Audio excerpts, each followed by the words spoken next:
I thought I'd feel peaceful. I thought retirement meant finally relaxing, enjoying what I had earned. And at first, it did feel that way. The quiet mornings, the slow afternoons. But after the first few months, something didn't feel right.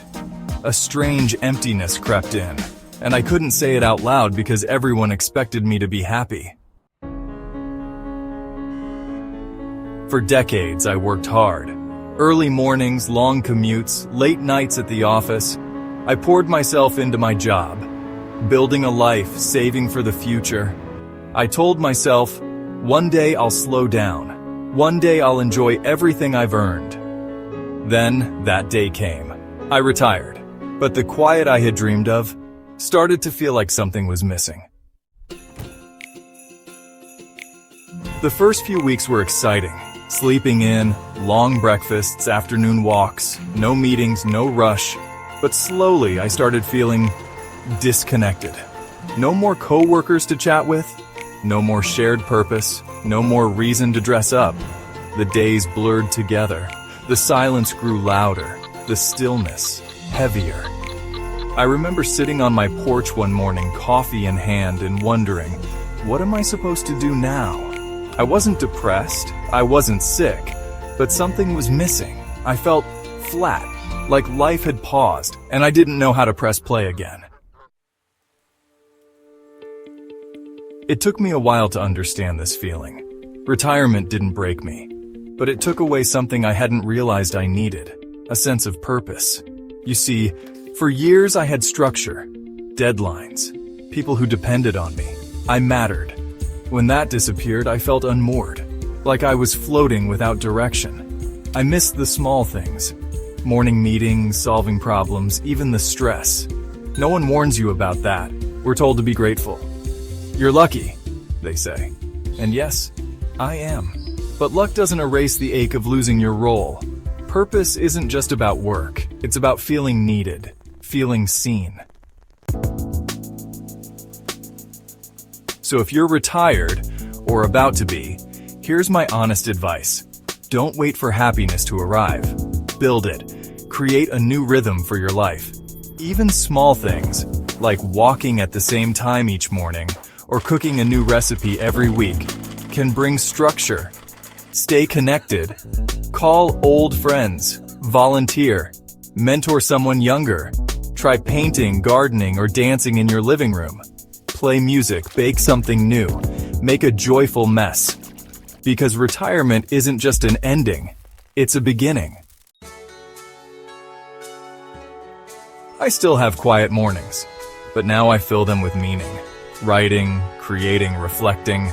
I still walk alone sometimes, but I walk with purpose now, with intention in every step. Retirement didn't hand me happiness.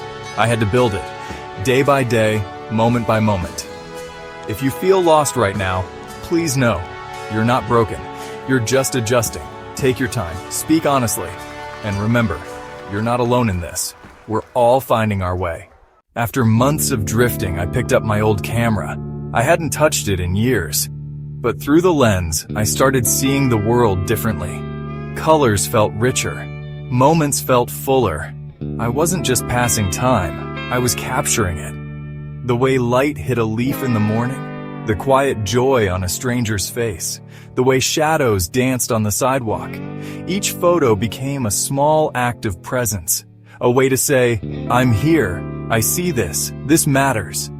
And slowly, I began to feel like myself again. Not the person I used to be, but someone new, someone still growing. The camera didn't fix everything, but it gave me a place to start.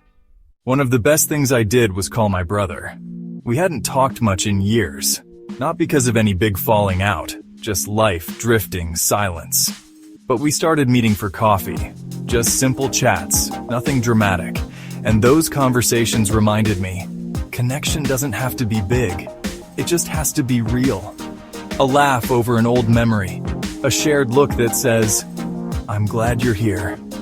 Those moments became anchors, tiny bridges back to something I thought I'd lost, or maybe never fully knew. And slowly I realized, healing doesn't always show up loudly. Sometimes it's just a quiet cup of coffee with someone who remembers who you were and still wants to know who you're becoming. Now, I think about what I want to leave behind. Not just money or things, but stories, values, memories. I started writing letters to my grandchildren, not just about the big milestones, but the quiet lessons, the moments I stumbled, the times I laughed so hard I cried, the people who shaped me even if they never knew it. I tell them what I've learned, what I've felt. I write about patience, about love that lasts through silence, about the strength in showing up when it's hard. Because maybe that's the real purpose. Not just to live, but to pass on the light we've gathered. A kind word, a lesson in grace, a memory of how we kept going, even when we didn't know the way. In these letters, I hope they find not just me, but themselves, a thread to hold on to when life feels uncertain. And maybe one day, they'll write their own. That's how the light keeps moving forward.